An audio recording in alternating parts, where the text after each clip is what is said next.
YouTube, chicks. Get ready. You know what to do, chicks. I find him. You know, I like Chick Smooth.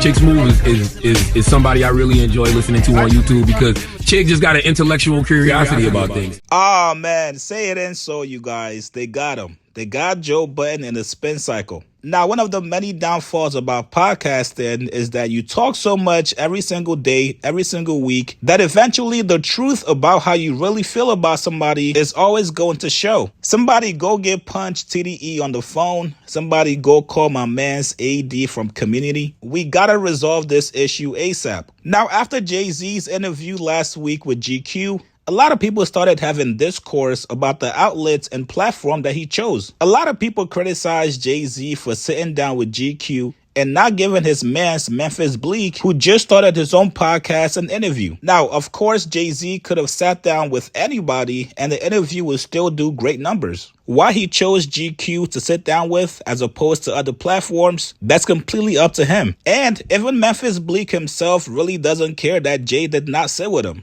He responded back to somebody on Twitter that said, no matter who Ho sat with, y'all would have something to complain about had he sat with Bleek. Niggas would be like, of course he sat with his friend. He wasn't trying to ask him tough questions. Don't try to make this a friendship issue. Y'all was gonna complain regardless. Bleek responded back saying, yes, all facts. And I'm not asking nothing they want to hear. I'm asking Jay, why you ain't past that Billy plug yet? And he's right. A lot of times, the legacy media platforms will only ask questions relating back to the 90s when Jay was selling drugs. We don't want to hear that shit in 2026. Me personally, I thought the guy that Jay did the interview with, Frazier, he was actually a pretty good interviewer. He asked Jay a lot of relevant questions that people have been wondering. If anybody wanted to hear about Jay's drug dealing past, y'all go listen to his old records. Now, on the Joe Budden podcast Patreon, they were discussing this topic, and while Joe Budden was addressing it, he actually called out Kendrick Lamar and SZA for really only sitting down and doing interviews with white platforms. Here's what they said. That was probably just a setting that he was trying to choose.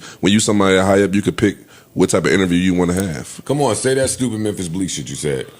I didn't say Memphis Bleek, but what happened was what was going on the internet was people saying, like, how would you have your man have a podcast and you do it for GQ when Bleek just started a podcast? But outside of Bleek, the bigger argument from people was there's a lot of independent folk, there's a lot of black folk. If you're championing black entrepreneurship, black self-determination, all this other shit, why would you do the one interview you're going to do in the next 5 years? Why would you do it with GQ and not with somebody from the culture? That was a lot of people's criticism. But Frazier is the culture. I just think he's an employee for GQ. They gave him a cover.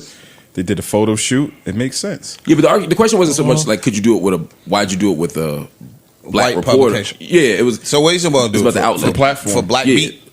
He was going to do it for Black Beat? He was going to do it for... You know what I'm But saying? here's the thing: if you're Jay-Z, I mean, and I'm not necessarily, I'm not that invested in the argument, but Jay-Z's gonna get 1 million views in a day, no matter where he does it. Facts. True. So GQ's not doing Jay-Z a favor. I get why some people go to the big outlets because they need to look. If Jay-Z came here, if Jay-Z went on my platform, if Jay-Z went on your platform, wherever, like yours, whatever, like he still would get the same views. I don't know about that. I don't like that argument. I agree with Mark. Jay-Z like could go that to argument. talk to my next door neighbor. The quotes are going to go viral. Agree with that, But but I it's going think to be a there's big other. difference between 1 million or 2 million views and 300 million If he goes and views. sits with Shannon or us or Nori or something, it's going to get bigger numbers off Rip. Just because the size of that platform already. Boom. So why not do it? I'm not saying he should, but I'm just saying that why shouldn't he? Because he can. I think it was the setting. That's me. I think it was just a setting that he was looking for. And we don't come along with photoshops and pictures and Correct. a spread. He had a spread in GQ. And also to hold legacy defense, brand. he sat down with Ellie and B. Dot. He sat down with New York Times. He's done a Breakfast Vanity Club interview. Fair, all of them. He's literally done almost all of them. So I mean, how at what point can he not just pop it, get his shit off, get his art shit off? Yeah. I'm not mad at the GQ choice. I'm just telling you that we were just talking about before the show what a lot of the responses to were to the interview. This isn't my fight. I think the moment is too big right now. It's anniversaries for two projects that are really important to hip hop. I think you have to go sit where it's going to make you already. Bro, you went and sat with the New York Times. Yeah, that's it. That alone is enough for me to say, all right, this moment is here for me to take this type of shit to this platform. There might be another time, like you said, he's done beat out an Elliott. He's done the shit where he's giving back. This moment is too big for us to play around with, us considering him branding another podcast. Yeah, all that criticism about fucking you supposed to be pro culture, but you sit over here. Yeah, I understand it when it come to Kendrick and SZA. Yeah. Those are two motherfuckers that you're gonna see on all the white outlets and never see with Jay's black done people. When I done told them that, I done told all the CD niggas that's how I feel about it. Yeah. But Hov, like you said, sat with everybody. Yeah. But Joe, there's a clip you wanted me to respond to? Yeah. I got the clip. And it's also value legacy brands too. Now, Joe caught a lot of heat from people on social media. Somebody said, what the fuck does Kendrick have to do with a Jay-Z interview? And by the way, Kendrick has sat down with Big Boy, Sway, Teray, Erykah Badu, GQ, and more. Joe is just angry that Kendrick doesn't want to come on his podcast and do a 2-hour gossip-long session about Drake and the beef. Another person said Joe Budden really wanted that Kendrick interview. He's done the exact same black media outlets that Jay has. Now, Joe is my guy, but we gotta call a spade a spade. During the battle, Joe was very much pro-Kendrick. He said plenty of times that he just wanted to be around Kendrick to give him a hug. Kendrick Lamar, the universe is going to bring us together.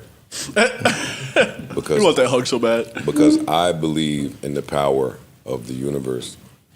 I was supposed to just go to the pop-out show like you did and get my hug. I need this transfer of energy. Who else you need hugs from? At the moment?